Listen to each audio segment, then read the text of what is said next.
Oui, bien, allons-y. Bon, tout d'abord, merci à tous d'être présents pour suivre cette conférence que nous avons donc intitulée Quelle place pour la santé dans un monde en recomposition? Cette conférence, elle a lieu à l'occasion de la parution de l'ouvrage Géopolitique de la santé, donc écrit par Anne Sénéquier, avec qui j'ai eu le plaisir de travailler à l'élaboration et à la rédaction de cet ouvrage. Avant de commencer nos discussions et nos débats, j'aimerais simplement revenir sur la nécessité et la thématique de cet ouvrage.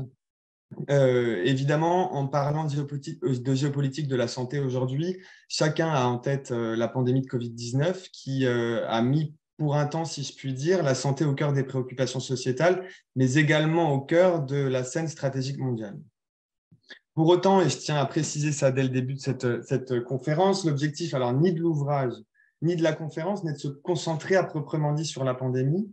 En revanche, il est indéniable que celle-ci a à la fois cristallisé et souligné une géopolitique de la santé. C'est un peu pour ça qu'à ce moment-là, un ouvrage comme celui sur lequel nous avons travaillé peut apparaître nécessaire. Pourquoi est-ce qu'on parle de géopolitique de la santé? Alors, dans les grandes lignes, et sans rentrer dans le détail pour le moment, ce qu'on peut dire, c'est que la santé, c'est à la fois un des secteurs dans lesquels s'expriment les tendances et les rapports de force géopolitiques qui sont à l'œuvre, mais aussi la santé, elle peut constituer un outil, un domaine, un facteur de puissance pour certains acteurs de la scène internationale. Et donc, dans son aspect sociétal et dans une approche d'une santé publique globale à l'échelle internationale, la santé, elle apparaît éminemment géopolitique à ce moment-là. Et elle est donc soumise aux évolutions stratégiques et aux modifications des équilibres internationaux qu'on peut voir à l'œuvre aujourd'hui. C'est donc pour ça que la question qu'on pose dans cette conférence, c'est quelle place pour la santé dans un monde en recomposition? Alors, pour revenir un petit peu avant de lancer la conférence avant de lancer nos débats sur l'ouvrage et comment celui-ci est construit, l'objectif au départ, c'était de faire un état des lieux et d'évoquer des pistes de réflexion autour de cette question de la géopolitique de la santé. Ça passe dans une première partie par l'étude de l'histoire de la santé sur la scène mondiale et des principaux acteurs de cette scène sanitaire mondiale. Alors, principaux acteurs, on a évidemment au premier plan les États, mais également les organisations internationales. Et là, évidemment, on pense à l'Organisation mondiale de la santé, l'OMS, mais également des fondations, des ONG et j'en passe. On a également la question des enjeux stratégiques qui entourent cette question de la santé mondiale. Enjeux stratégiques, on entend la question des inégalités, la question des lobbies, des brevets, le phénomène de privatisation également de la santé qu'on peut observer dans un certain nombre de pays, également la place des personnels de santé qui est une question assez cruciale. Tous ces acteurs et ces enjeux s'inscrivent dans un contexte également de défis sanitaires, des défis sanitaires qui existaient avant la pandémie, que celle-ci a parfois accéléré. Quand je parle de défis, je fais référence à la question de l'eau, à la question des maladies émergentes, des maladies non transmissibles, la question de la vaccination également, les inégalités de genre face à la santé, ou encore la question cruciale de la faim et de la malnutrition. Et enfin, apparaissent également des interrogations plutôt sur les évolutions de la santé dans une dynamique plutôt de prospective et de comment est-ce que la santé va évoluer et comment est-ce qu'on peut se positionner par rapport à ça. Là-dessus, on évoque par exemple les liens entre santé et phénomènes migratoires, la question des innovations technologiques et les questions éthiques qu'elles peuvent poser, ou encore le vieillissement accéléré qui est une réelle question qui se pose aujourd'hui, le vieillissement accéléré de la population mondiale, ou encore évidemment les enjeux informationnels qui sont apparus d'autant plus importants au cours de la pandémie de Covid-19. Évidemment, tout ça, ça fait beaucoup d'enjeux et ça va être compliqué de parler de tout dans cette conférence, donc on va être obligé de se concentrer sur certains points avec les différents intervenants. Pour tout ça, on va d'abord discuter avec nos trois intervenants dans un premier temps et ensuite on gardera un temps de questions à la fin. Donc je vous invite toutes et tous à commencer à poser vos questions au fur et à mesure de la discussion pour qu'on puisse ensuite ouvrir les débats en deuxième partie de conférence. Donc avant de vous laisser la parole à tous les trois, je vais me permettre de vous présenter les uns les autres. Anne Sénéquier, bien sûr, donc auteur de l'ouvrage Géopolitique de la santé. Anne, donc, tu es médecin, psychiatre, pédopsychiatre. Tu es également chercheur à l'IRIS et coordinatrice de l'Observatoire de la santé mondiale donc à l'IRIS. Ton double cursus en santé publique et en relations internationales t'a également amené, outre la rédaction d'ouvrages et ton travail à l'IRIS, à travailler avec plusieurs ONG telles que Médecins sans frontières, Action contre la faim ou Médecins du monde, et à multiplier les expériences de terrain dans ce cadre-là. Sophie Alayos, vous êtes pharmacien hospitalier, épidémiologiste et spécialiste en santé publique. Vous travaillez depuis 8 ans à l'OMS à Genève au sein du programme des urgences. Auparavant, vous avez travaillé à Santé publique France en veille épidémiologique internationale, également pour Médecins sans frontières, pour l'Agence de coopération allemande GIZ et pour Médecins du monde. Dans ce cadre-là, vous avez effectué de nombreuses missions d'épidémiologistes de terrain à l'étranger, notamment dans la lutte contre Ebola, au Mali, contre la fièvre jaune au Congo ou contre la peste à Madagascar. Et vous avez vécu 5 ans au Pakistan. Je me permets, dans votre cas, de rappeler que dans le cadre de cette conférence, vous n'exprimez que des opinions personnelles et vous n'êtes pas là pour représenter l'institution au sein de laquelle vous travaillez. Donc, c'est bien des opinions personnelles qu'on entendra dans votre intervention. Frédéric Tissot, enfin, vous êtes spécialiste en médecine générale puis en santé publique. Vous avez d'abord évolué en tant que soignant dans le secteur humanitaire avec Aide médicale internationale. Vous avez ensuite été conseiller de ministre de la Santé dans différents pays, notamment la France, l'Afghanistan et Haïti. Et vous avez été nommé diplomate, premier consul général de France au Kurdistan irakien à Erbil. Vous avez également enseigné à Sciences Po Paris pendant 6 ans. Voilà un petit peu pour nos 3 intervenants. Anne, je me permets de te laisser la parole en premier donc pour un peu des réflexions autour de cet ouvrage que tu as écrit. Merci Victor pour ta présentation. Merci à Frédéric et à Sophie d'avoir répondu présent à mon invitation ce soir, à notre invitation. Pour répondre à cette question, quelle place pour la santé dans un monde en recomposition? C'est une drôle de question finalement, tant la réponse devrait être évidente. Une place centrale, bien sûr, parce que le monde, on le voudrait adapter à notre fonctionnement, à notre physiologie, et pourtant, ça n'est pas le cas. Nous sommes aujourd'hui dans un monde pathogène, et nous avons de grandes difficultés à le reconnaître, et pourtant, le regard de l'épidémiologiste ne s'y trompe pas. L'espérance de vie n'augmente peu, ou pas beaucoup. Ne parlons même pas de l'espérance de vie en bonne santé, ou plutôt si, parlons-en, parce que nous avons passé des décennies à ne pas en parler. On a poussé le développement sans se soucier de la santé. Nous avons vécu la seconde moitié du XXe siècle fiers et arrogants face à la maladie. Les antibiotiques, la vaccination et l'hygiène ont gagné des victoires faciles, disons des victoires monothématiques, verticales, on va dire. Verticales, et il ne fallait pas aller chercher plus loin. Et c'est pour ça qu'elles étaient faciles, en fait. On s'est laissé bercer par l'illusion d'une médecine triomphante et verticale qui reste dans son domaine et ne dépasse pas du reste. C'est comme ça qu'on a invisibilisé la santé dans le fonctionnement de notre monde. Et la santé, aujourd'hui, elle a du mal à exister comme un objectif en soi. Il est toujours rattaché à un objectif économique.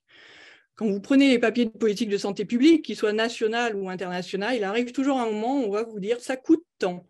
Donc nous savons que le coût global du diabète en 2015 était de 1310 milliards de dollars par an, que les dépressions aujourd'hui coûtent 1000 milliards de dollars par an.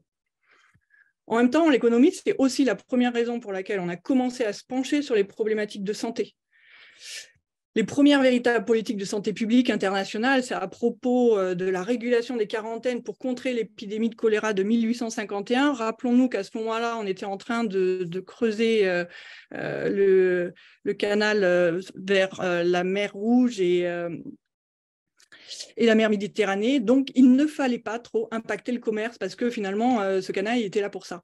La santé est devenue un coût. La santé est devenue une contrainte. Alors oui, c'est une contrainte, hein, soyons honnêtes, c'est la première contrainte pour être exact. Notre humanité est notre premier cadre de contrainte. Mais concrètement, c'est celui aussi qui doit supporter tous les autres, sur lesquels on va accumuler le cadre de contraintes de notre famille, de notre travail, de notre société, de notre cadre social. Mais pourtant, c'est celui auquel on devrait faire le plus attention. Mais comme il est complètement absorbé par tout le reste, finalement, on n'y fait plus attention. Et puis la santé, c'est pas fun. Et on s'en fiche de la santé parce que tant que la santé est là, ça n'est pas un sujet. Votre santé devient un sujet d'intérêt à partir du moment où vous tombez malade ou vous avez peur de tomber malade. C'est vrai au niveau personnel et c'est vrai au niveau sociétal. Le concept de prévention est vraiment compliqué à mettre en œuvre. Pourtant, c'est le plus efficace en termes de santé publique et aussi le plus rentable. Il sera toujours moins cher de vacciner toute une population contre une hépatite B que de payer une transplantation du foie à un patient sur 5.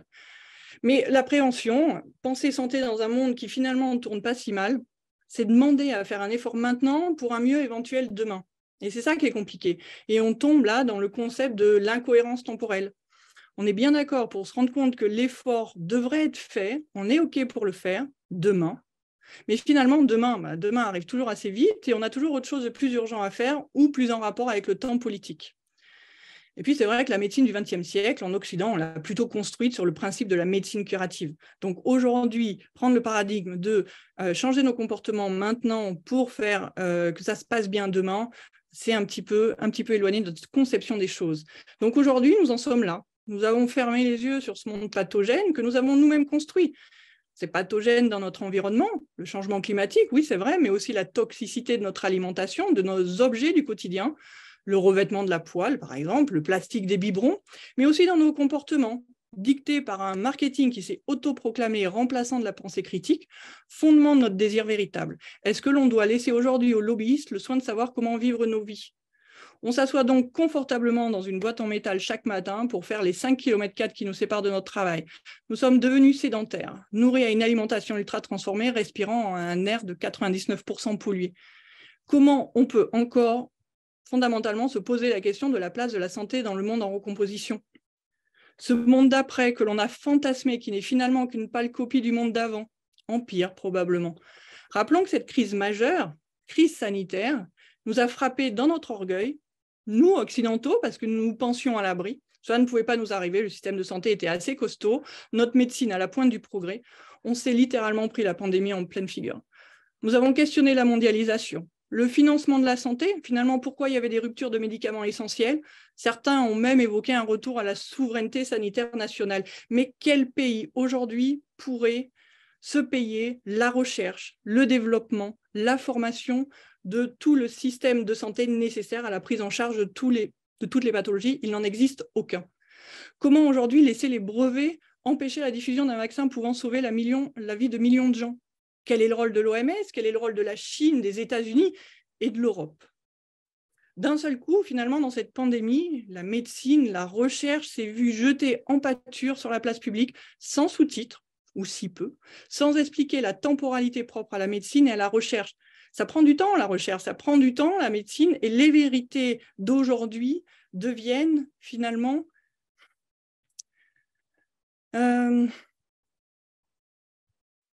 l'évolution d'hier pour arriver sur autre chose. Donc c'est vrai que toutes ces évolutions-là, toutes ces données ont plongé 8 milliards de personnes dans le monde merveilleux de l'infodémie, les fausses informations. Je laisserai Sophie nous en parler plus amplement tout à l'heure. Et aujourd'hui, alors que l'on sort de la phase d'urgence de cette pandémie, on se rend compte que la partie immergée de l'iceberg est énorme. La santé mentale est en rupture totale partout dans le monde, chez nous également.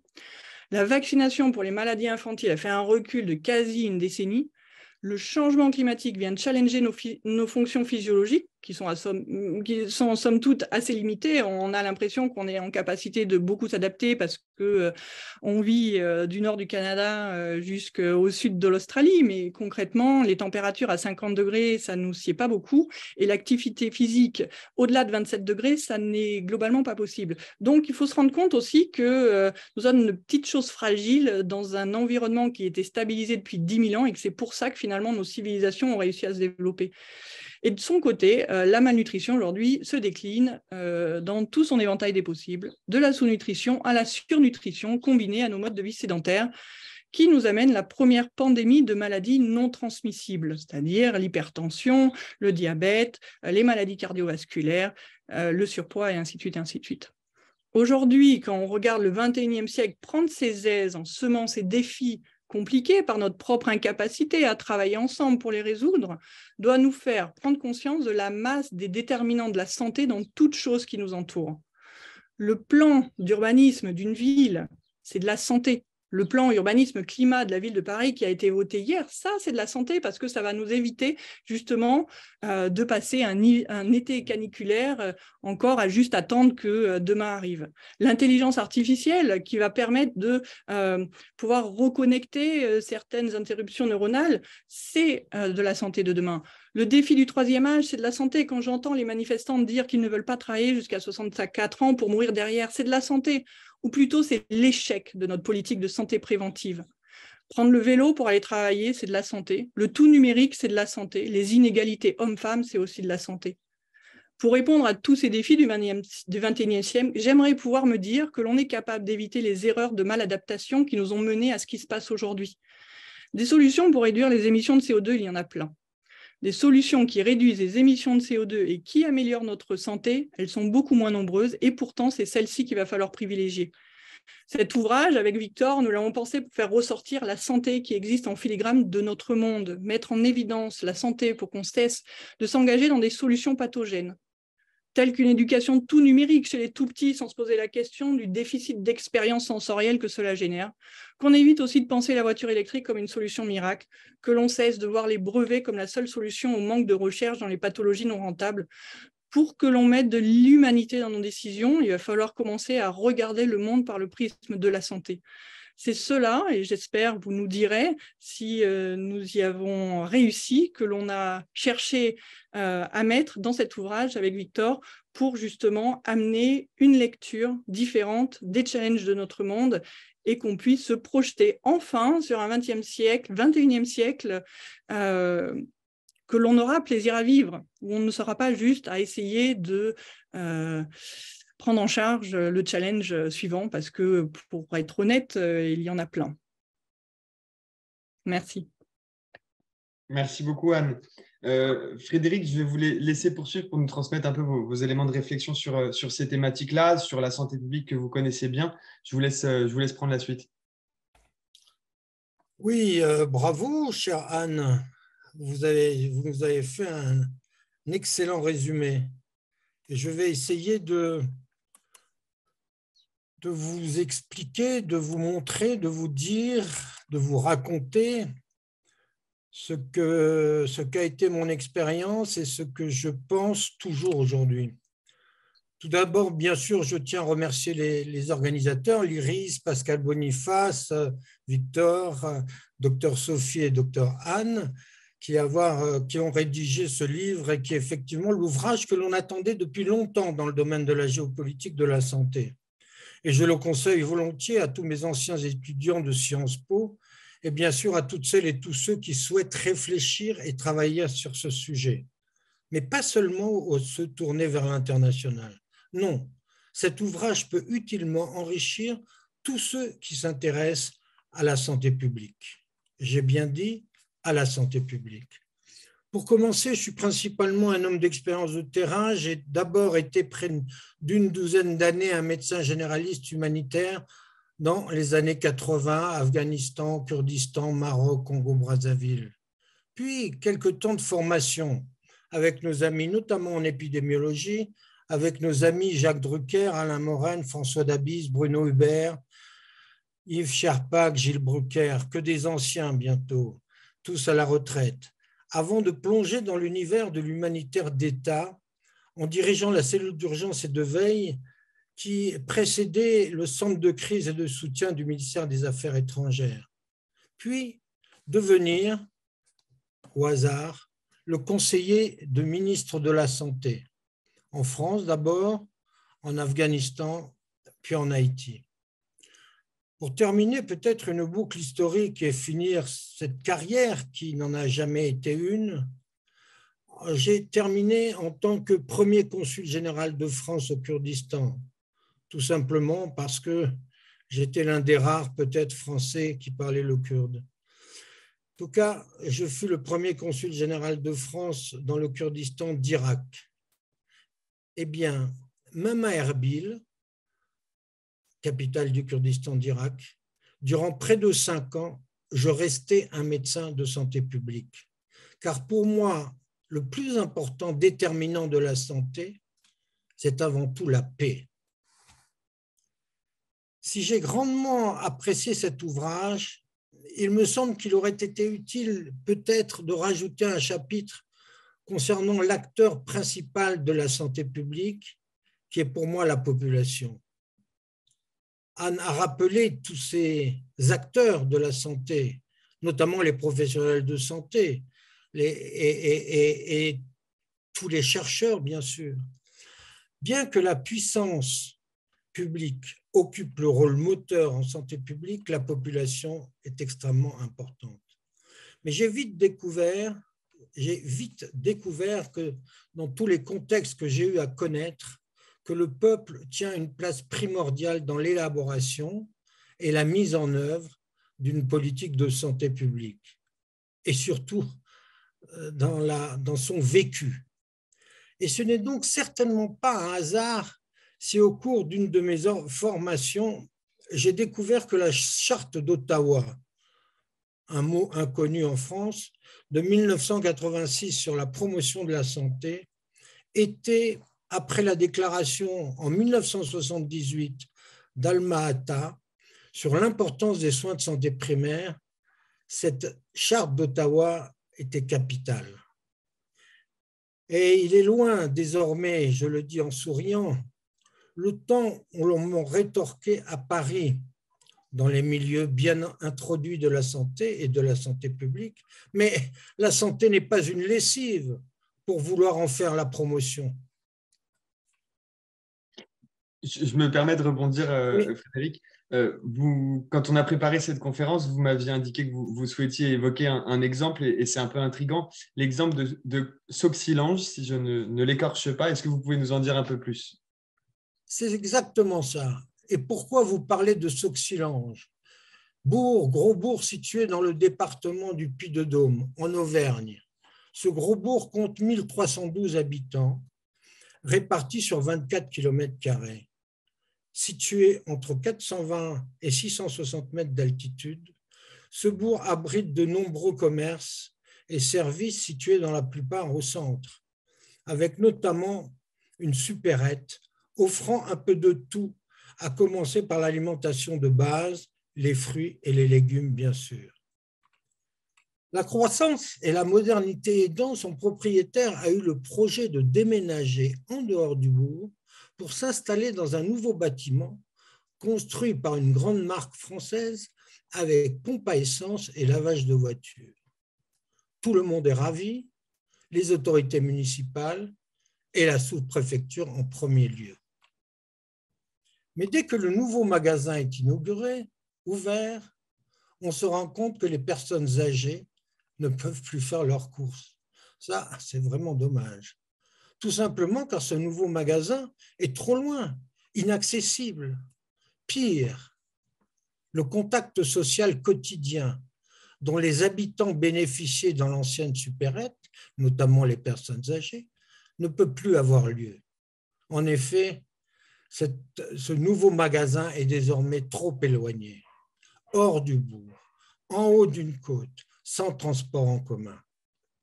Mais comment cela a-t-il pu se produire? Alors que nous sommes tous des gens intelligents et sachant que la santé est au cœur des préoccupations de la population, comme le rappelait justement Anne.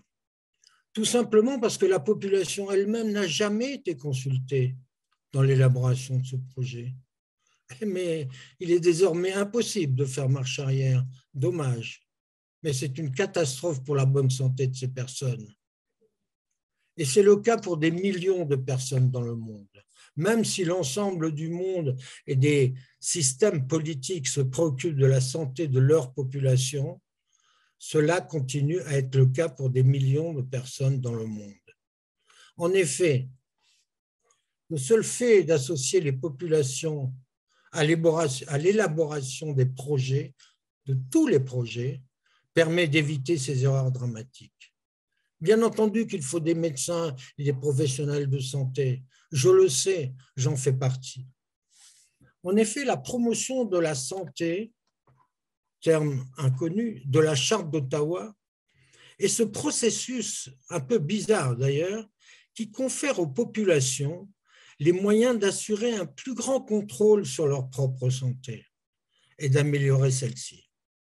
Et les ONG, bien sûr, comme l'a rappelé Victor, peuvent grandement aider à mobiliser, à entraîner la population, mais pas uniquement. Comme je vous l'ai dit, j'ai enseigné à Sciences Po Relations internationales à Paris. Et j'ai toujours répété à mes étudiants, qui, comme vous le savez, pour la plupart vont faire partie d'une certaine élite, comme on dit en France, une élite professionnelle, publique ou privée. Quelle que soit votre future responsabilité, vos décisions auront obligatoirement et toujours un impact sur la santé des populations. Posez-vous toujours la question. Et cela, que vous soyez marchand d'armes, directeur de Danone ou encore autre chose, préfet ou ambassadeur. Que faire donc pour que la santé retrouve sa place dans ce monde en recomposition? Je passe tout de suite à des convictions, bien sûr. Avant tout au niveau mondial. Et vous allez rire, comme le rédacteur en chef de La Croix était venu me le demander en 2001 en Afghanistan. Il me disait alors, et vous, docteur, quelles sont vos priorités de santé en Afghanistan? Et je lui avais répondu ça, renforcer avant tout et toujours la scolarisation des petites filles, déterminant majeur de leur santé. Deuxièmement, toujours en Afghanistan, construire de nouvelles routes, améliorant ainsi le désenclavement des régions, des pays, permettant un meilleur développement économique, mais aussi tout simplement permettant aux enseignants que l'on avait formés à la circulation pour aller dans leur nouvelle classe. Et d'ailleurs, je propose d'intégrer, même si cela est déjà fait quelque part, d'intégrer de manière plus précise ces deux actions aux objectifs de développement durable. Scolarisation des petites filles, construire des nouvelles routes. Ça, ce sont des choses extrêmement pratiques. Mais aussi, et bien sûr, deuxièmement, notamment au niveau français et européen, introduire les sciences politiques de la santé publique. Je dis bien les sciences politiques de la santé publique, dans la formation de tous les cadres de la nation, et notamment les plus importants. Dans l'exemple de Soxylange, le sous-préfet d'Issoire, pour ne pas le nommer, formé, aurait pu faire basculer l'histoire. La santé publique est effectivement une science politique à part entière. Anne l'a déjà dit dans son propos introductif.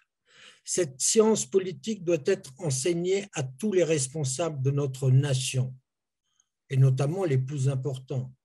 Mais il faut aussi que tous les cadres administratifs et techniques en France, dans les facultés de médecine et de pharmacie, mais aussi et surtout, bien sûr, à l'Institut national du service public, INSP, ou ex-École nationale de l'administration, mais aussi les instituts régionaux d'administration. En effet, quel que soit le domaine, montrer que toute décision prise aura un impact sur la santé de la population. Toute décision. La preuve, à contrario, est que lorsque vous interrogez un étudiant de Sciences Po ou de l'ENA, il vous répond que la santé ne sera pas ou n'est pas dans son champ de compétences. Mais ça, c'est nouveau. Il faut changer de tout cela. Et dans le champ de la démocratie, car il faut encore et toujours renforcer la démocratie, c'est surtout renforcer donc cette démarche de promotion de la santé. Et j'aimerais que cela soit enseigné dans toutes les facultés de pharmacie, de médecine et les instituts de formation des administratifs. La démarche de promotion de la santé, il faut la favoriser la participation de la population aux projets de développement et de modernisation. Ou sinon, de trop nombreux projets ne correspondront ni aux besoins, ni aux nécessités, ni surtout aux attentes de la population. Je vous remercie. Merci beaucoup, Frédéric. La transition est assez facilement trouvée. Cette question de démocratie, cette question de participation de la population qui passe évidemment par l'information, information qui appelle à la désinformation. Sophie, je vous laisse nous parler un peu de ça, parce que c'est une question qui nous a un peu tous explosé à la figure, qui existait déjà, mais je pense qu'il a littéralement explosé dans le cadre de la pandémie de Covid-19. Et je pense qu'il est effectivement, nous, c'est une question qu'on a évoquée au fur et à mesure du livre, mais je pense qu'il est crucial qu'on en parle dans le cadre de cette conférence. Merci beaucoup toi, Victor et Anne, pour l'invitation ainsi qu'aux organisateurs. Et c'est un vrai plaisir d'être sur le plateau ce soir avec vous tous les trois, Frédéric, Anne et Victor. Effectivement, dans le livre, il y a un chapitre qui est consacré à l'infodémie et c'est le sujet que je voudrais un petit peu détailler, décortiquer ce soir avec vous tous. Tout d'abord, comme tu l'as dit, Victor, expliquer des éléments de contexte. Et effectivement, ce concept n'est absolument pas nouveau. Nous accorder tout d'abord sur des définitions essentielles, parce que c'est à chaque fois qu'il y a un débat, il faut être d'accord ou à la limite donner des définitions. Ensuite, comprendre les mécanismes un peu derrière l'infodémie, réaliser les conséquences que ça a eu et que ça a toujours sur les populations touchées, décortiquer un peu qui participe à l'infodémie, et c'est aussi une bonne transition avec ce que tu disais, Frédéric, sur la participation finalement de beaucoup d'acteurs, mais aussi la population en premier lieu. Et puis, quelles réponses on peut donner à ce nouveau fléau, et en particulier donner des exemples de ce que propose l'OMS en matière de gestion d'infodémie avant de conclure.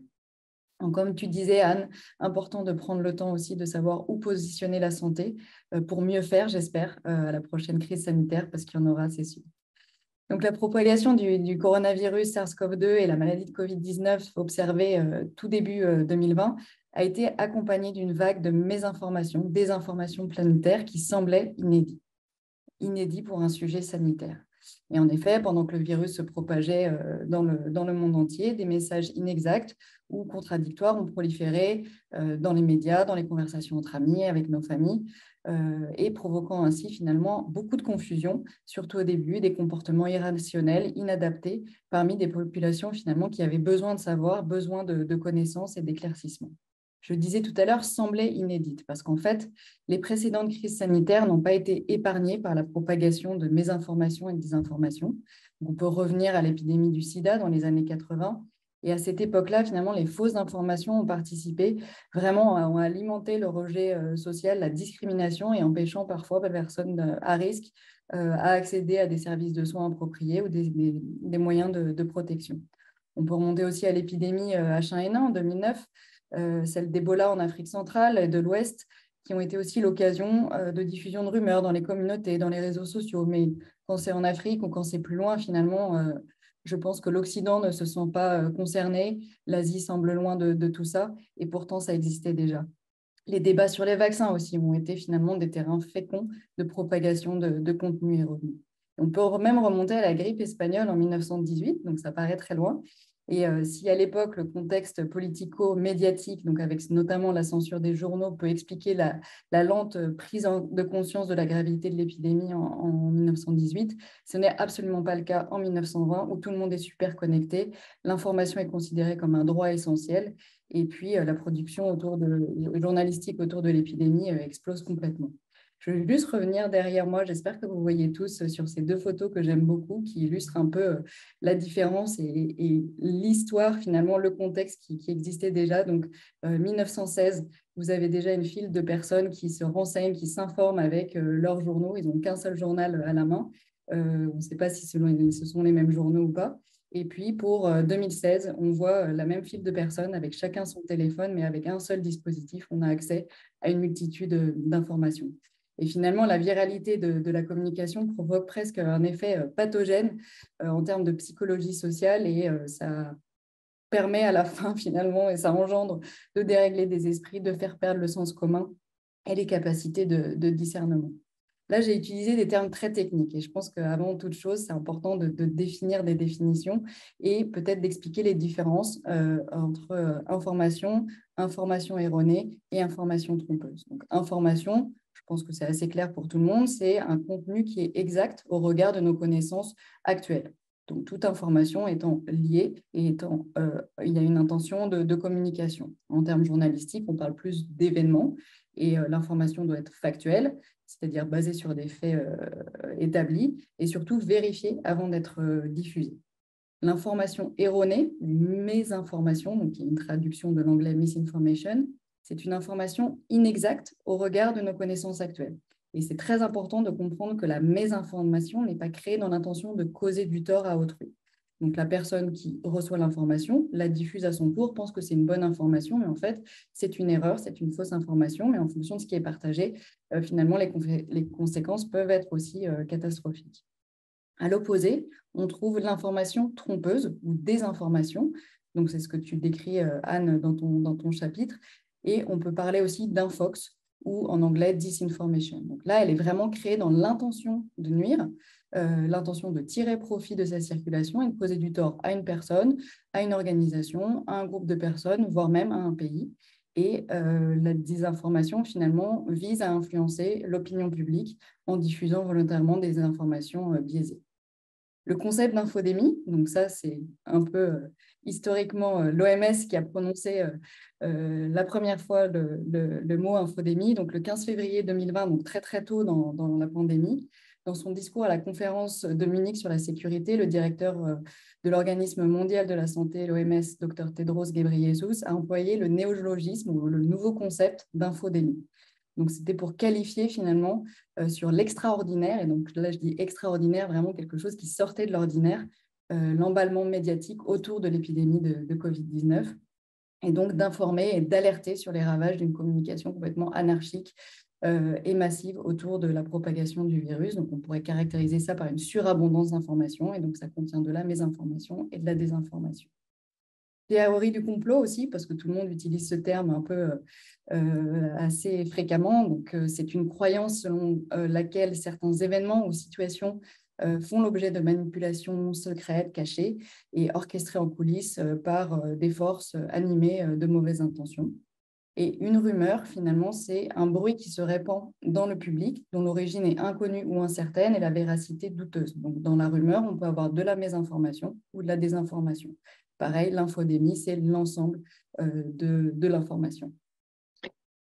Merci beaucoup, Sophie, pour ce contexte. On commence d'ailleurs à avoir des questions un petit peu qui vont nous permettre d'aller un peu plus loin sur cette question de l'infodémie. Et justement, comment est-ce que, à partir de ces définitions-là et du contexte que tu nous as bien exposé, comment est-ce que se met en place une infodémie, par quel mécanisme, et surtout, au bout du compte, quelles sont les conséquences qu'on observe sur les sociétés de manière générale? J'imagine que déjà, ce n'est pas les mêmes partout, et puis que selon les biais et selon les mécanismes qui se mettent en place, on voit des conséquences différentes. Tout à fait. Et donc, c'est vrai que pour pouvoir lutter contre l'infodémie, il faut comprendre les mécanismes, comprendre comment ça marche derrière. Donc, tout d'abord, c'est très important d'examiner 3 éléments. Donc, les agents, le message et l'interprète. Donc, les agents, c'est quels sont les acteurs, quel est l'acteur qui a créé, produit, diffusé le contenu, le message, et quelle était sa motivation, l'intention derrière. Le message, de quel type de message s'agit-il, quelle est sa forme, quelles sont ses caractéristiques, et l'interprète, comment la personne a reçu l'information. Et parfois, quelles mesures ont été prises suite à cette information diffusée. Et je pense, et c'est un peu aussi ce que disaient Frédéric et Anne dans leur discours, c'est qu'il faut finalement prendre un peu de recul et comprendre que finalement, la question de l'infodémie doit être appréhendée au croisement des comportements humains. Donc, on a des motivations personnelles, religieuses, idéologiques, politiques, même ludiques parfois. Et puis, le croiser avec les spécificités technologiques et industrielles des nouveaux systèmes numériques. Donc, il y a le rôle des algorithmes, il y a le ciblage de l'information, il y a la manipulation des contenus digitaux. Donc, tout ça, finalement, forme un tout. Et on pourrait finalement décliner plusieurs raisons ou plusieurs causes qui sont très importantes. Je vais en citer 3, mais effectivement, ce n'est pas exhaustif. Mais on assiste à une multiplication des supports, des canaux, des agents. Donc, l'infodémie, ce n'est pas seulement de la mauvaise information ou de la désinformation, mais ça englobe finalement tous les types d'informations au sein des écosystèmes informationnels, c'est-à-dire l'information autour du support, l'information autour des canaux, l'information autour des agents. Donc, on a les acteurs du monde de la santé, de la politique, médiatique, religieux, les citoyens ordinaires. Donc, tout ça contribue finalement à démultiplier ou amplifier l'infodémie. Ensuite, il y a l'immédiateté. Et ça, Anne, tu l'as un peu aussi abordé dans ton discours. Et l'immédiateté, c'est la société d'aujourd'hui. Ça caractérise les dispositifs informationnels. Et ça favorise finalement des conduites complètement compulsives, des clivages et parfois des confusions entre esprit critique et puis complètement surinterpréter la réalité. Donc, avec l'ère d'Internet aujourd'hui, on voit bien sur les 2 photos, on a un accès beaucoup plus rapide à l'information. Et la question est aussi comment articuler le temps de la recherche, le temps des médias en pleine crise sanitaire. Et ça, c'est vraiment une question très, très complexe. Et enfin, le 3e élément qui a caractérisé un peu le début de la pandémie, c'était les incertitudes, voire les contradictions qui ont marqué la communication publique au début de l'épidémie. Et donc ça, c'était lié au manque de données, mais aussi par la volonté de rassurer les publics, la peur de déclencher des mouvements de panique, la peur aussi de subir des conséquences d'actions économiques ou politiques lourdes. On peut se rappeler des élections municipales au mois de mai 2020. Est-ce qu'on les annule? Est-ce qu'on continue? Est-ce qu'on informe la population? Voilà, toutes ces questions. Et comme tu dis, Victor, c'est très important donc de comprendre tous ces mécanismes pour voir les conséquences. Et alors, les conséquences, elles semblent évidentes, mais finalement, quand on creuse un peu et quand on s'intéresse à la question, ce n'est pas si évident. Il y a des conséquences et des impacts positifs sur les médias et sur les plateformes de réseaux sociaux. Donc, on peut commencer par ça parce que finalement, ces médias d'information sont essentiels, des vrais relais d'information, et on en a besoin. Sinon, on ne peut pas communiquer et informer le grand public et nos proches. Donc, certaines études ont montré finalement que plusieurs plateformes de médias sociaux amélioraient la connaissance, induisaient une plus grande prise de conscience et permettaient un meilleur respect des recommandations et des comportements en matière de santé. Mais il y a eu aussi de nombreux impacts négatifs et qui sont importants à identifier pour peut-être contrer ou anticiper plus tard l'infodémie. Donc, on a eu des études de la littérature et des revues systématiques qui révélaient que la qualité des informations publiées pendant la crise sanitaire, donc là, du Covid, entre autres, on avait entre 2 et 30% sur chaque publication et chaque média avec des informations fausses ou trompeuses. Donc, les types de dommages peuvent être physiques, psychologiques, sociaux, économiques, politiques. Cette liste n'est pas exhaustive. Mais je pense que les premiers qui me viennent en tête sont surtout les impacts sur la santé mentale, et tu en as parlé, Anne. La confusion aussi, avec des comportements complètement irrationnels et inadaptés en fonction du message reçu. Donc, je pense qu'on se rappelle tous de la tisane, les remèdes miracles proposés à Madagascar pour soigner la Covid-19, qui ont entraîné soit une dégradation de l'état ou des patients ou un retard à l'accès aux soins. Ensuite, il y avait l'épisode de l'ingestion du méthanol en Iran, où des milliers de personnes écoutant finalement un influenceur ou quelqu'un en qui les personnes avaient confiance, savoir que le méthanol pouvait être un remède contre la Covid-19, des milliers l'ont ingéré, et on n'a pas les chiffres exacts, mais entre 500 et 700 personnes sont décédées suite à l'ingestion du méthanol simplement pour traiter. Donc là, on commence à comprendre que simplement par une information fausse ou erronée ou trompeuse, on a des conséquences dramatiques sur les populations. L'infodémie peut aussi avoir un impact sur la stigmatisation, la cohésion sociale, notamment lorsque des groupes vulnérables ou une partie de la population sont désignés comme boucs émissaires. Enfin, on avait assisté aussi à une mauvaise affectation des ressources en santé. Et ça, Frédéric, tu l'as abordé un peu, avec des mauvais choix. Finalement, ça retarde certaines décisions. Et puis, une méfiance croissante vis-à-vis des personnels de santé. Donc, on a entendu beaucoup sur la communication, sur la vaccination, mais finalement, c'est plus un indicateur global de crise de confiance globale et qui s'exprime finalement par un rejet des élites politiques, scientifiques, médiatiques et par une partie toujours plus importante de la population. Merci beaucoup pour tous ces éléments-là. Tu as parlé de manière transversale du rôle des réseaux sociaux comme des transmetteurs et comme des biais de transmission de ces infodémies dans les mécanismes que tu viens de nous décrire. Il y a un élément que tu avais évoqué quand on a préparé cette conférence. Tu me disais, tu indiquais que nous participons tous à l'infodémie. Est-ce que tu peux revenir un petit peu sur ce sujet, c'est-à-dire qui sont finalement les acteurs, les personnes qui sont acteurs de ce phénomène et de ces mécanismes? Tout à fait. Donc, si on veut commencer peut-être par les médias d'information et réseaux sociaux, et c'est ceux dont je parle le plus ce soir, c'est sûr qu'ils ont une responsabilité, notamment les chaînes d'information en continu. Et c'est finalement la première fois qu'une crise monopolise à ce point-là la couverture des médias traditionnels. Donc, il y a eu des études là-dessus et c'est complètement unique avec la Covid-19 et ce qui permet peut-être de montrer qu'il y a une différence par rapport à avant.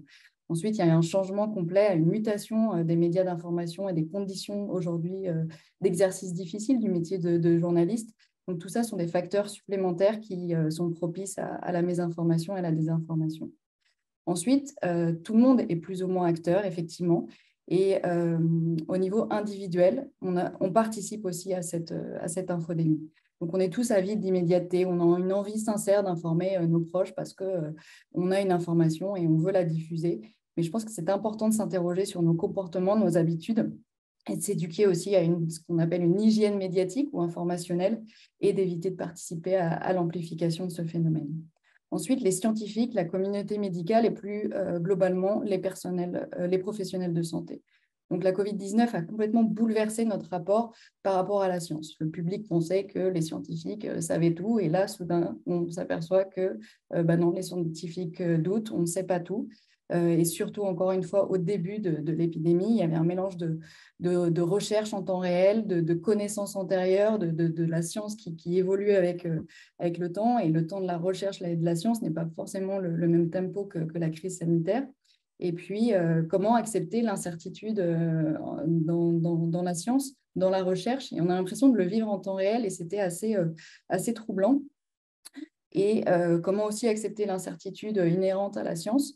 Et tout ça, c'est des questions peut-être que les gens ne se sont pas posées, mais c'était effectivement des facteurs aggravants.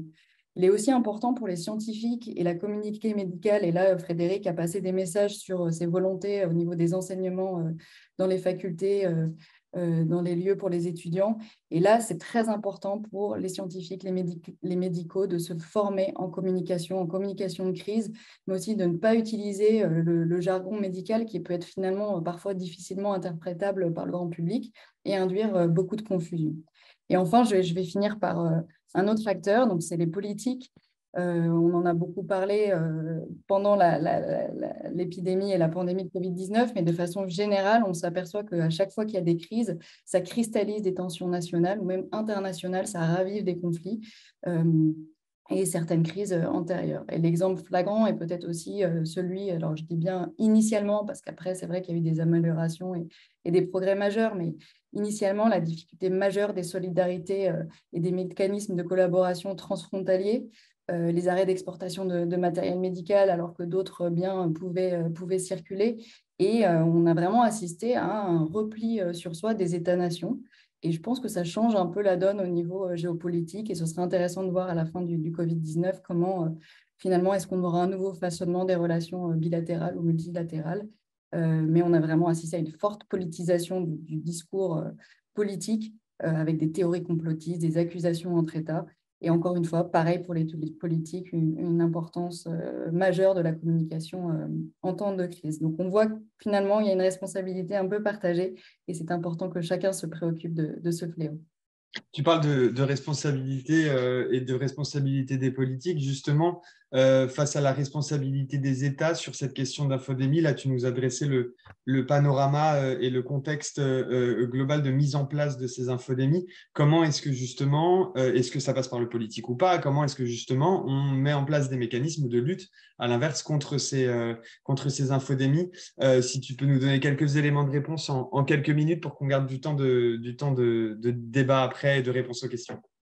Je vais essayer d'aller vite. Mais oui, la réponse est oui, oui, oui. Des réponses sont possibles à l'échelle locale, régionale et mondiale. Et encore une fois, et ça correspond aussi un peu au message passé par Anne et Frédéric, finalement, grâce aux actions conjointes de différents acteurs, on peut anticiper et on peut lutter contre ce fléau. On a des solutions individuelles et collectives. Donc, au niveau individuel, il est un acteur qu'on oublie souvent, c'est l'internaute lui-même. Qui joue un rôle crucial sur la production, le partage du contenu. Et il est important de s'éduquer et de ne pas propager soi-même de fausses informations. Donc, se poser des bonnes questions et parfois signaler des contenus qui nous semblent faux ou erronés. En tout cas, le citoyen ordinaire a un rôle à jouer dans cette lutte. Ensuite, au niveau collectif, il est extrêmement important qu'il y ait la création et la promotion de campagnes de sensibilisation pour le grand public, mais aussi pour les acteurs de santé, les acteurs de communication qui ne sont pas forcément très formés à tout ça, la création et la diffusion de meilleurs supports d'information, des outils de vérification de contenu. Donc là, tout à l'heure, Anne, tu parlais d'intelligence artificielle, vérifier les contenus web, signaler, pointer vers des sources qui sont probantes, crédibles, et puis des outils pour améliorer la littératie numérique en santé pour les journalistes, mais aussi pour les acteurs de communication. Et enfin, peut-être, oui, comme tu dis, Victor, peut-être des élaborations de politiques réglementaires pour avoir des actions juridiques et réglementer un peu tout ça. Je vais juste aborder quelques exemples de ce que fait l'OMS et ce qu'a fait l'OMS depuis la Covid-19. Donc, même si on savait qu'il y avait déjà de l'infodémie par rapport à les exemples dans des crises sanitaires précédentes. Mais là, tout de suite, je pense que l'OMS a compris qu'il fallait trouver des solutions pour aider au niveau individuel les personnes, mais aussi les dirigeants communautaires, les pouvoirs publics, les médias, les institutions, le secteur privé aussi, à prendre certaines mesures pour lutter contre l'infodémie. Donc, tout d'abord, au niveau éducation individuelle, et corrige-moi si je me trompe, Victor, mais on pourra peut-être partager avec les auditeurs certains liens sur la chaîne YouTube pour pouvoir en savoir plus.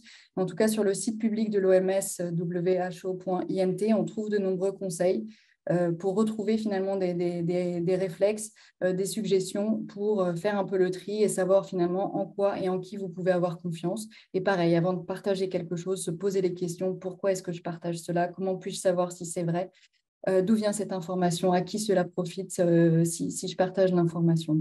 Ensuite, le deuxième exemple, c'est un outil conversationnel d'alerte sanitaire. Alors, c'est une traduction de l'anglais, donc c'est un peu pompeux, mais l'idée, c'était de faire un outil de communication sur des groupes WhatsApp, Facebook et Viber pour communiquer des messages quotidiens de santé publique et sur la Covid-19 pour savoir comment se protéger les autres. Donc là, avec du recul, on pense que c'est assez évident, mais à l'époque, on avait vraiment besoin de contenu crédible et fiable.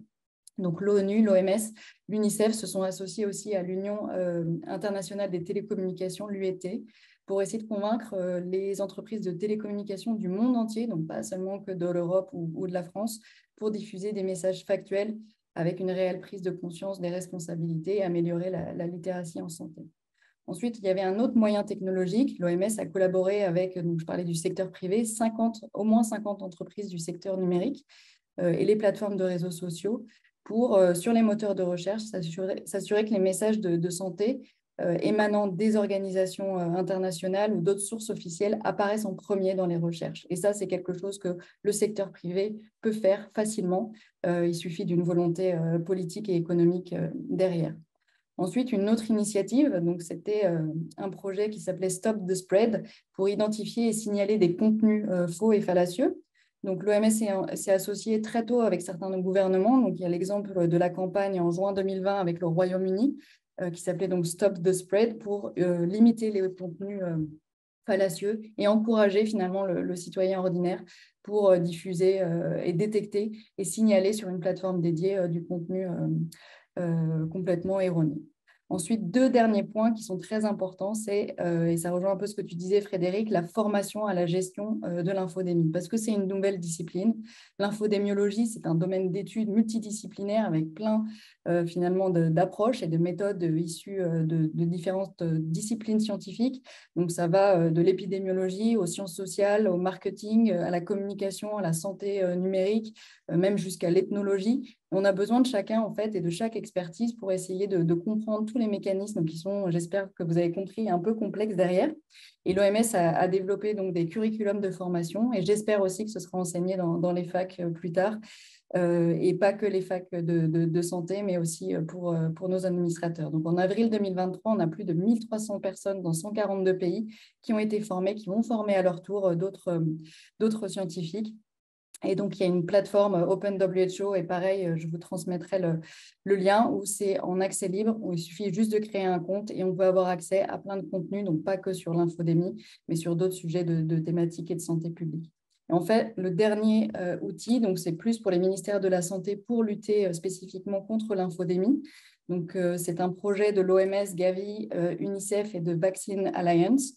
Alors, il est en anglais, c'est le Social Listening Tool. Je vais essayer de vous expliquer en 2 mots, mais c'est un peu un dispositif basé sur de l'intelligence artificielle et un peu comme, je ne sais pas si vous connaissez l'outil de Google qui s'appelle Google Trend, c'est un espèce de dispositif d'outils pour détecter, identifier des tendances sur les moteurs de recherche. Et là, l'idée est un peu la même, sauf que ce n'est pas que sur des moteurs de recherche, mais sur tous les réseaux sociaux, les médias. Alors, bien sûr, on n'a pas accès aux données personnelles des gens, mais on a un peu une vue macro sur toutes les préoccupations, les problèmes que les gens échangent entre eux.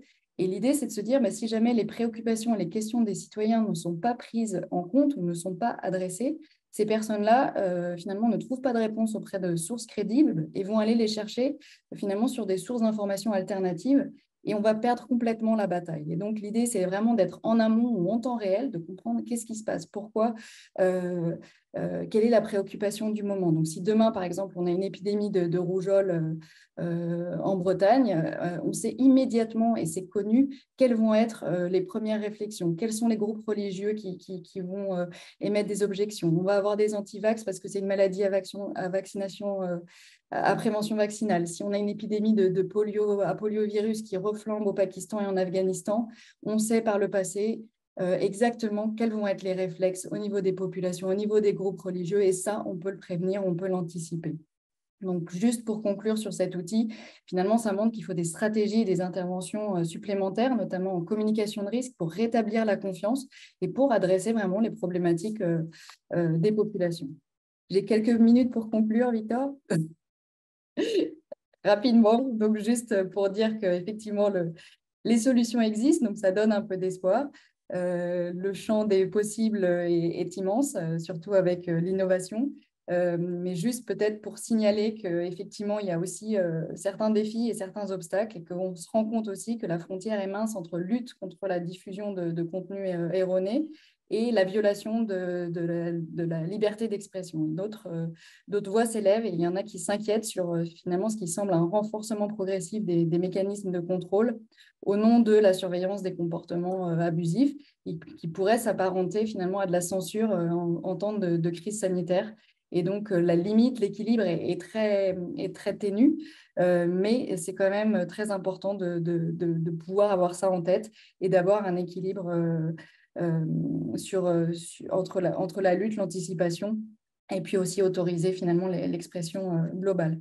Donc, pour conclure, je voudrais juste dire que finalement, les débats autour de la Covid-19 ont révélé notre fragilité, bousculé, recadré notre imaginaire de la mort, de la science, bouleverser aussi notre rapport par rapport aux professionnels de santé et parfois réactiver des comportements négatifs et plutôt d'avoir des comportements non constructifs.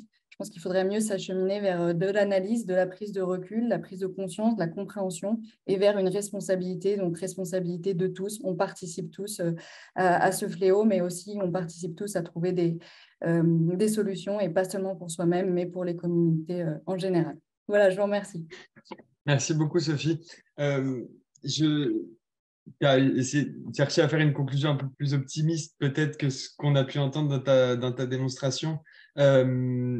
Globalement, moi, ce que je retiens un petit peu de tout ce que vous venez de nous dire, c'est qu'il y a beaucoup de choses à repenser dans le modèle global et dans la manière d'envisager la question de la santé, et que ce soit sous les différents aspects par lesquels vous l'avez démontré.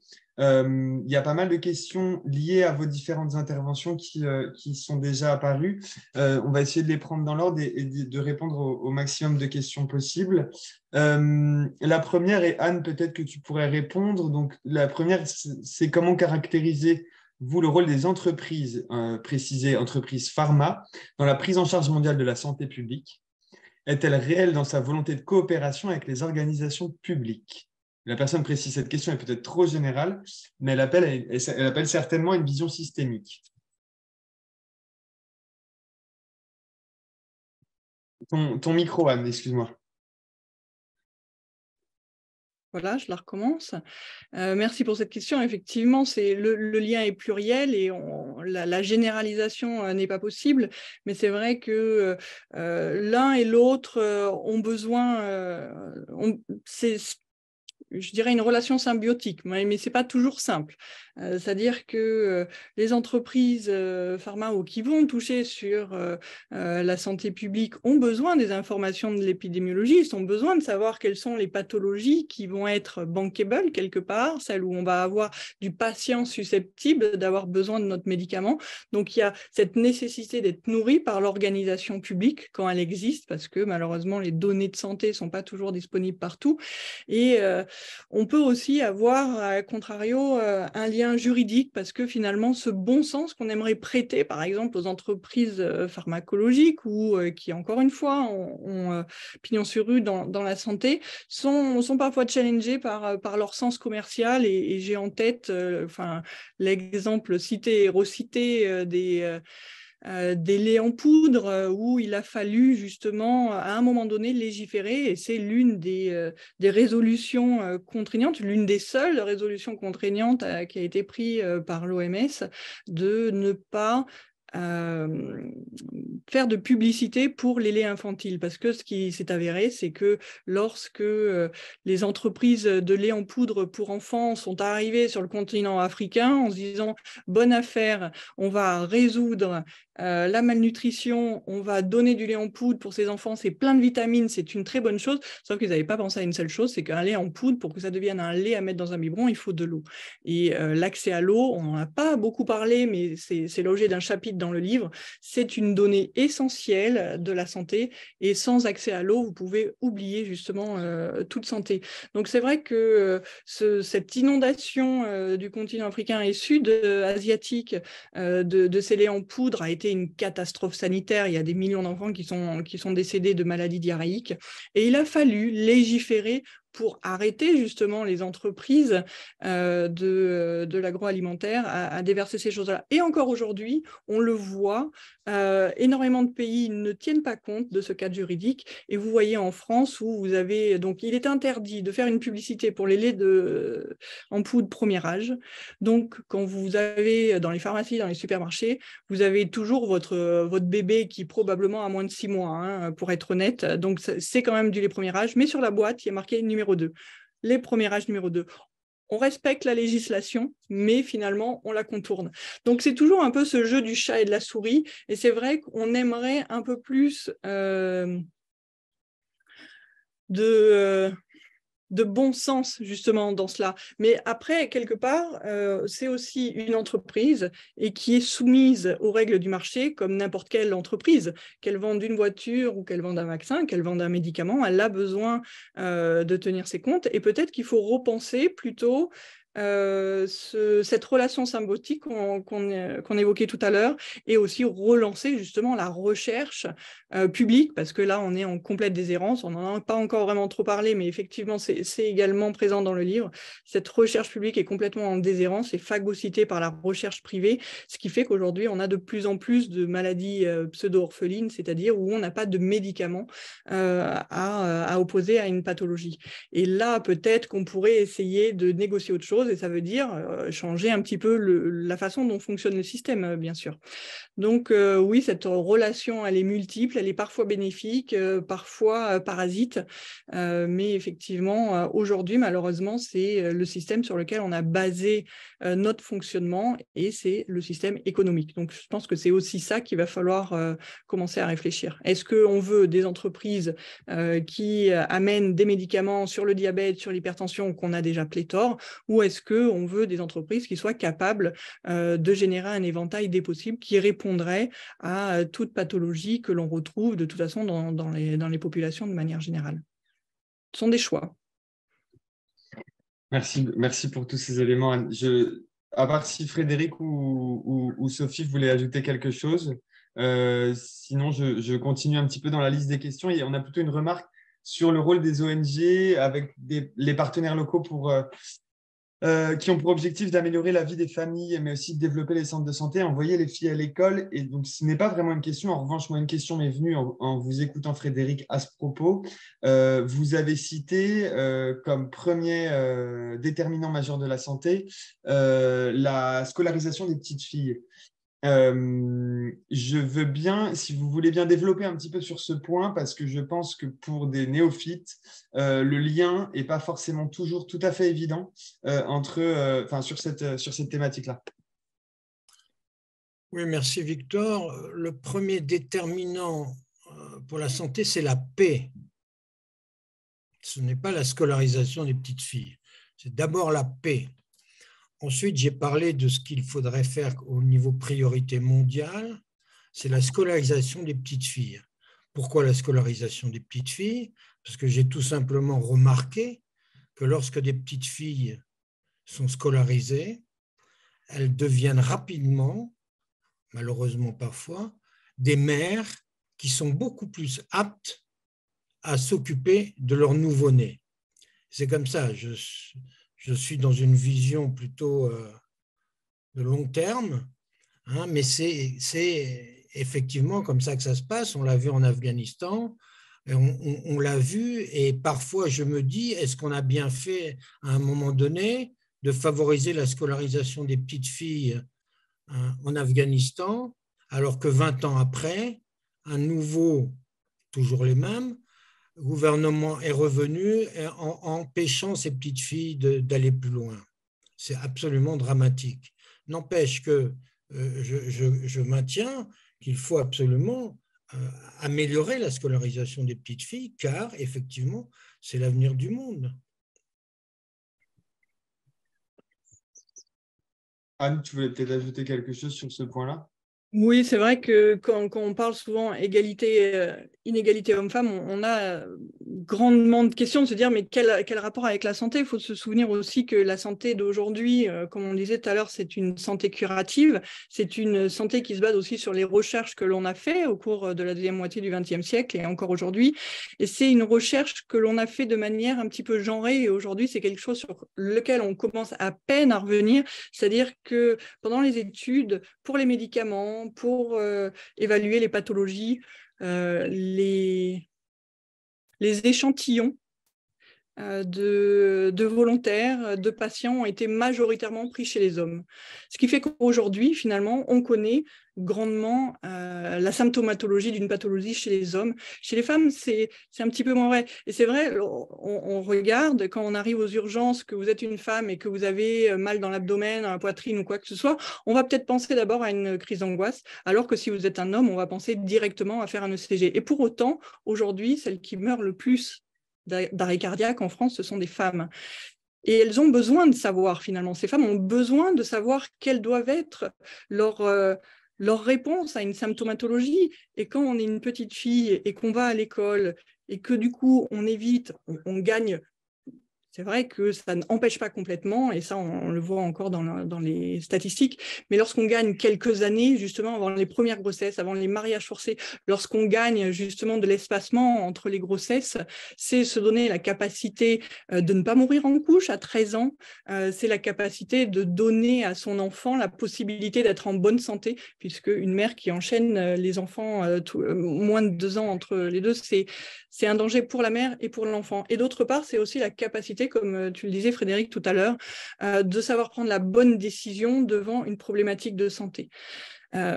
Aujourd'hui, cela est un petit peu, soyons honnêtes, grandement encore problématisé par le fait que dans certaines régions du monde, le rôle de la mère est encore soumis à l'autorité paternelle ou à l'autorité de la belle-maman. Mais quelque part, finalement, cette belle maman, si à un moment donné, elle a été à l'école, peut-être que lorsqu'elle sera en position, cette petite fille, d'être la belle maman, eh bien, peut-être qu'elle prendra la bonne décision pour que sa belle-fille puisse amener justement son petit-fils chez le médecin plutôt que de le laisser mourir. Donc, c'est la capacité, l'école, c'est la capacité justement à prendre la bonne décision, et c'est aussi un formidable outil parce que c'est un endroit où sont concentrés la majorité des enfants, et pour faire des campagnes de vaccination, pour faire des campagnes de déparasitage, eh bien, c'est très utile et c'est là où ça fonctionne parce que l'on va pouvoir toucher la population d'une région et pouvoir les aider. Et on voit, lorsque l'on met en place ces politiques d'éducation pour les filles, on voit qu'on a des répercussions sur la génération suivante positive.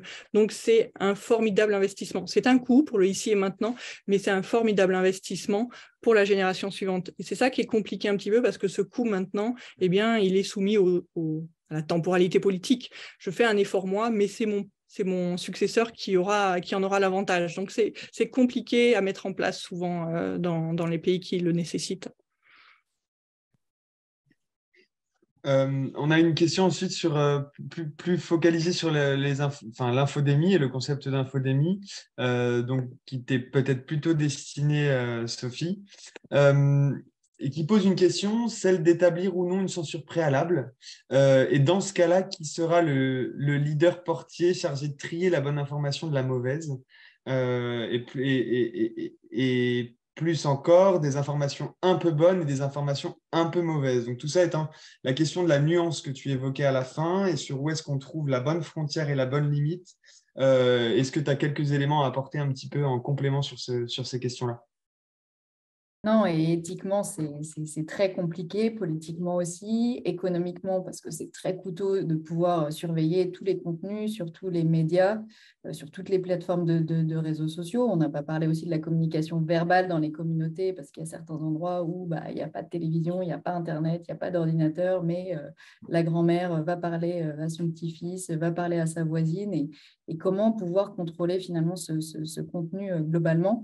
Donc, c'est un peu ce que je voulais dire dans la conclusion, c'est finalement plutôt que de lutter contre du contenu inapproprié où ça va être du temps et de l'énergie et de l'argent, est-ce qu'on n'aurait pas intérêt à promouvoir du contenu fiable?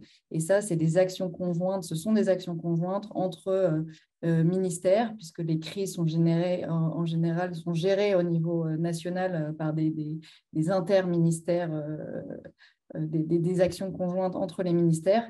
Et donc, il faut pouvoir un peu anticiper et gérer du contenu de bonne qualité en amont, plutôt que d'aller un peu à cette chasse aux sorcières ou au contenu inexact après. Ensuite, il y a une différence aussi entre du contenu exact et la vérité.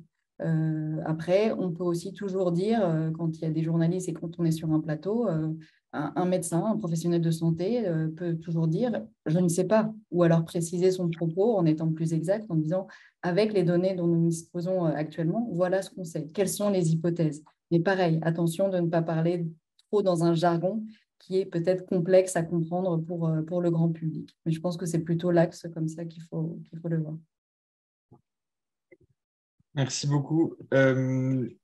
Frédéric, on a ensuite une question-remarque à propos qui rebondit un petit peu sur vos propos. Je vous la lis. Donc, la population s'investit souvent dans le domaine de la santé, prévention de maladies graves, événements créés pour soutenir des causes, bénévolat dans les grandes associations, collecte de fonds pour des enfants touchés par des pathologies rares, etc. Face à cela, l'État a en effet renforcé depuis quelques décennies la centralisation dans le domaine de la santé par le renforcement de la technostructure. Que pensez-vous de l'intérêt de renforcer la décentralisation en matière de santé, qui est peut-être une condition d'une plus grande et meilleure participation de la population pour mieux prendre en compte les besoins et inciter au développement de la prévention, par exemple? Vaste programme. On a déjà essayé, notre République a déjà décentralisé. Il y a les agences régionales de santé que tout le monde connaît désormais, mais cela ne change rien à l'affaire dans le sens où on n'a pas changé la formation de ces. Nous avons toujours des préfets et des sous-préfets qui dirigent, qui ont toujours eu la même formation. Nous avons des dirigeants de multinationales qui sont les mêmes, qui ont eu la même formation que les préfets. Et c'est là où je souhaiterais que vraiment il y ait un vrai renouveau dans la formation de nos élites, comme on dit.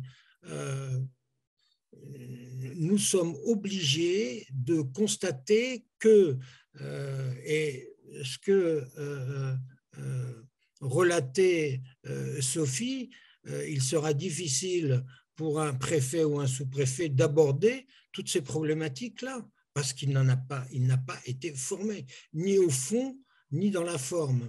Et donc, ça, c'est un vrai sujet. Et tant qu'on n'aura pas décentralisé, non, ou alors décentraliser la formation. Il existe déjà des instituts régionaux d'administration. Combien d'heures de santé publique à ces étudiants? Combien d'heures de santé publique aux énarques? C'est encore ou à l'Institut national de la formation, publique. Nous avons toujours ce même problème-là. On est sur des modèles de 1945 et on continue.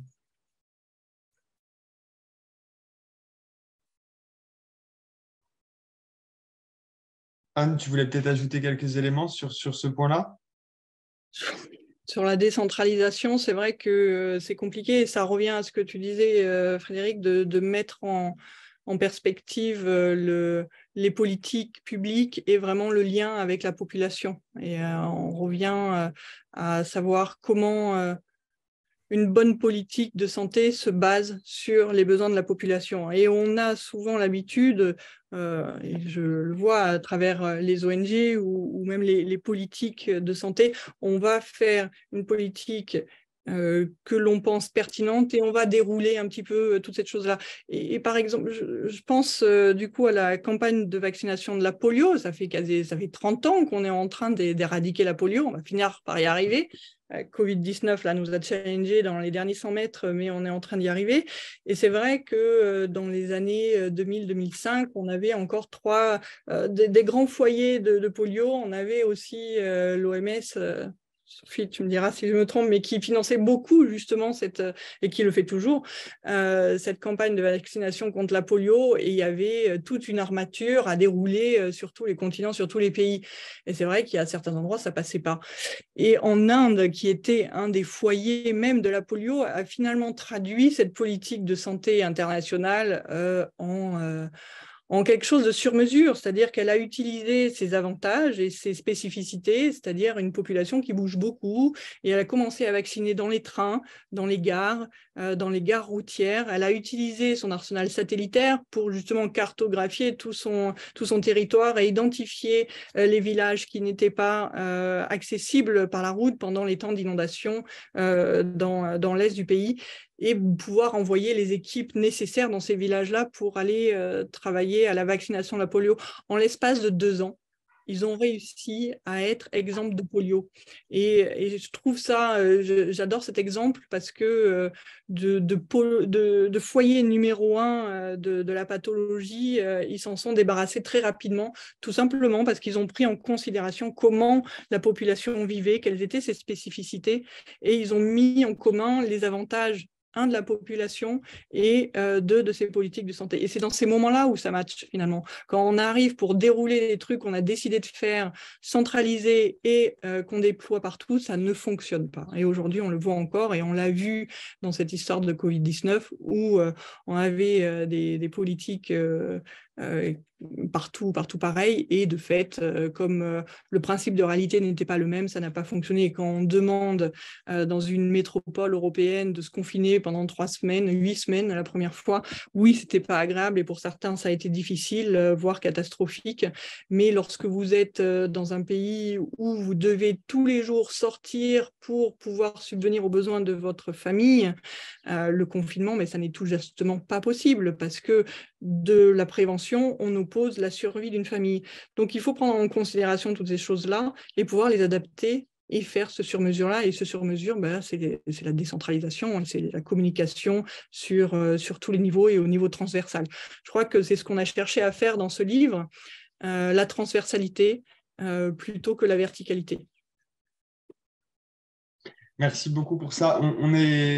On n'a plus de questions sur les différentes interventions, plus de questions autres. Anne, tu parlais tout à l'heure de différentes thématiques qu'on n'a pas pu développer encore pour le moment, celle de l'eau, celle de la question de la recherche aussi, qui sont effectivement des thématiques assez transversales dans l'ouvrage et qui ont des chapitres consacrés également.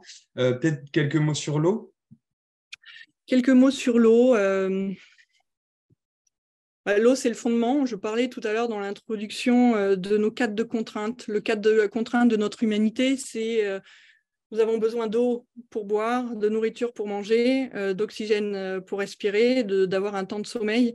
Et c'est vrai que toutes ces contraintes-là délimitent un espace de liberté, c'est-à-dire que finalement, on peut boire ce qu'on veut, tant qu'on boit, ça va le faire. On peut manger ce qu'on veut, qu'on soit granivore, carnivore ou végétarien. Sur le moment, ça le fait. Le problème, c'est que dans ce cadre, cet espace de liberté, de notre cadre de contrainte, finalement, en fonction de ce que l'on boit, eh bien, ça ne sera pas la même chose. Si vous buvez de l'eau de source, eh bien, ça n'est pas un problème et vous allez pouvoir faire ça tout au long de votre vie, ça n'aura pas d'impact sur votre santé. Si vous buvez de l'eau contaminée, si vous buvez de l'alcool aussi, systématiquement à la place de l'eau, comme c'est le cas dans certaines pathologies, eh bien, finalement, ça n'est pas un problème sur le ici et maintenant, mais ça va le devenir petit à petit. Et cette eau, cet accès à l'eau est très important parce que, effectivement, c'est ce qui a amené à avoir énormément de décès, les fameux décès des enfants de moins de 5 ans, qui sont un des indicateurs majeurs du développement. La capacité justement à pouvoir donner un prénom à son enfant quand il est né et ne pas attendre qu'il ait 5 ans pour se dire ça y est, il a survécu, je vais pouvoir lui donner un prénom, je vais pouvoir m'attacher. Je pense qu'il faut qu'on se rende compte aussi du privilège que l'on a d'avoir un robinet où l'eau coule en permanence, où vous n'êtes pas obligé d'envoyer votre fille, et là on retombe un petit peu sur la scolarité des filles, l'inégalité, vous n'êtes pas obligé d'envoyer vos filles sur 30 km pour aller chercher un seau d'eau dans la journée. C'est-à-dire que si elle met la demi-journée pour aller chercher de l'eau, ça veut dire qu'elle n'a pas le temps d'aller à l'école, ça veut dire qu'elle n'a pas le temps de s'éduquer, ça veut dire que concrètement, quand elle aura 12 ans, eh bien, probablement, vous allez la donner au voisin pour qu'elle se marie et qu'elle ait des enfants elle-même. Donc, cet accès à l'eau, il est majeur, d'autant plus que le défi qui nous attend, qui est là, présent déjà, le changement climatique, El Niño qui est en train de se réveiller en cette deuxième semestre de 2023, va accroître la pression sur la sécheresse, que ce soit en Afrique, que ce soit en Australie, que ce soit en Asie du Sud-Est, également aussi en Amérique. On va avoir des répercussions justement sur la recherche de l'eau pour l'hygiène, pour éviter les maladies infectieuses, pour éviter les maladies diarrhéiques, puisque une eau contaminée, c'est la perspective du choléra, certes, mais aussi des maladies diarrhéiques, tout simplement, et le risque d'un décès, tout simplement, que l'on sait traiter de manière très simple. Et c'est ça qui est frustrant, c'est se dire, ça tue des millions de gens, et finalement, il suffit de l'eau potable et d'un sachet de réhydratation orale. Et la problématique, c'est que finalement, on a énormément de déterminants qui tournent autour de cet accès à l'eau, que ce soit les conflits, que ce soit l'hydratation, tout simplement. En fait, cette eau, elle est source de vie et c'est aussi la force de destruction la plus importante sur Terre. Je crois qu'on le voit depuis quelques jours, de toute façon, ne serait-ce qu'avec le bombardement du barrage en Ukraine, où on utilise l'eau pour justement contrer une contre-offensive. On a, à travers les événements météorologiques extrêmes, les inondations, les feux, les cyclones. En fait, l'eau est au cœur de tous ces événements-là. Et je pense qu'aujourd'hui, ça va être un des drivers, un des facteurs de risque, excusez-moi pour l'anglicisme, je le perds en français, est un élément majeur du déplacement des populations. C'est l'élément principal, justement, de cette contrainte de notre humanité. On ne peut pas vivre sans eau. Et je pense qu'il y a de grandes chances pour que ça devienne de plus en plus présent. Très probable, enfin c'est déjà le cas dans la corne est de l'Afrique, c'est déjà le cas en Asie.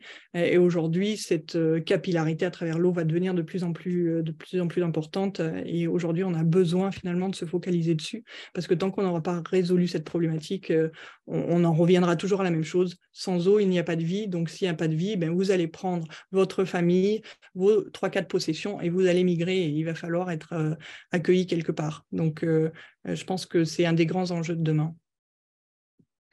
Merci beaucoup, Anne. On arrive sur les dernières minutes de cette conférence. Peut-être que Sophie, Frédéric, si vous avez un petit mot conclusif, que ce soit par rapport à votre à votre intervention préalable ou aux réponses aux questions et aux différentes thématiques qu'on a abordées ensuite. Moi, je voulais peut-être conclure. On parlait de la recherche tout à l'heure. Et c'est vrai qu'on a tendance à être assez négatif après ces 3 années passées. On a eu l'impression d'être tous passés dans des tambours de machine à laver. Et ça a vraiment eu des impacts sur nos vies à tous, au niveau personnel, professionnel ou dans nos communautés de vie. Et j'ai envie de revenir sur des points positifs, et notamment par rapport à la recherche, et d'insister pour montrer que finalement, c'est la première fois dans l'histoire de la santé publique, en tout cas, qu'on a réussi à développer des vaccins aussi rapidement. Donc, il y a eu 6-7 mois finalement de stress, de contraintes pour les big pharma dont on parlait tout à l'heure. Mais finalement, par l'innovation, par la mise en commun de moyens, et notamment, je pense à l'accès libre à l'information, et notamment, ça, c'est finalement les conséquences, les lessons learned de la grippe, le partage de la séquence génétique du virus SARS-CoV-2 dans les premières semaines de janvier par la Chine. C'est ça qui permet de développer des vaccins, c'est ça qui permet de réfléchir et de développer des thérapeutiques. Et je pense que voilà, il y a eu des choses négatives, mais il y a aussi des aspects positifs, notamment dans la recherche, notamment dans le développement de thérapeutiques et de vaccins. Et j'ai l'impression qu'on va de plus en plus vers ça. Alors, c'est sûr que après, il y a les intérêts économiques, les enjeux, les solidarités, les mécanismes qui se mettent en place ou pas. Mais dans un premier temps, c'est la recherche et c'est aux chercheurs qu'on va confier cette mission. Et voilà, si on doit parler un peu de recherche, peut-être pointer aussi des choses positives et cette mise en commun de connaissances, l'accès à des génomes, à des séquences génétiques ouvertes à tous. Alors, il y a aussi des risques finalement de personnes malfaisantes qui voudraient s'en emparer pour d'autres desseins. Donc ça, c'est aussi un risque, et la recherche est très large et les conséquences peuvent être négatives. Mais si elle est bien encadrée et partagée, je pense qu'on peut arriver à faire de belles choses. Donc, je voulais juste terminer par une note positive là-dessus et en lien avec la pandémie de Covid-19. Merci Sophie. Frédéric, peut-être un petit mot pour clôturer cette conférence? En ouvrant mon micro. C'est mieux. Super. Oui, non, un petit mot pour remercier à nouveau Anne d'avoir rédigé cet ouvrage qui servira à énormément d'étudiants dans tous les champs d'ailleurs de la connaissance. Une petite réflexion quand même, vu mon expérience. Dans tout ce que l'on est en train de dire, je pense que le capitalisme lui-même a une énorme responsabilité, même si effectivement il est capable de faire en sorte que des big pharma, comme on le dit, sont capables aujourd'hui d'inventer des vaccins en 9 mois. Très bien. Mais cela me fait penser aux immensités de pauvres qui peuplent notre terre et pas uniquement ailleurs, y compris en France.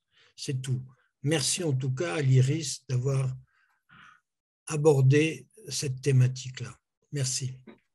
Merci beaucoup Frédéric. Une note moins positive que celle de Sophie, mais importante à prendre en compte également. Anne, je te laisse le mot de la fin.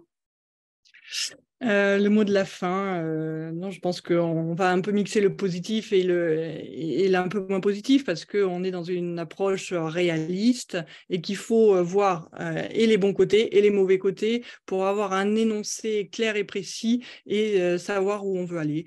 Donc, on prend le tout et on y va et on y croit, parce que c'est la seule solution pour faire changer les choses.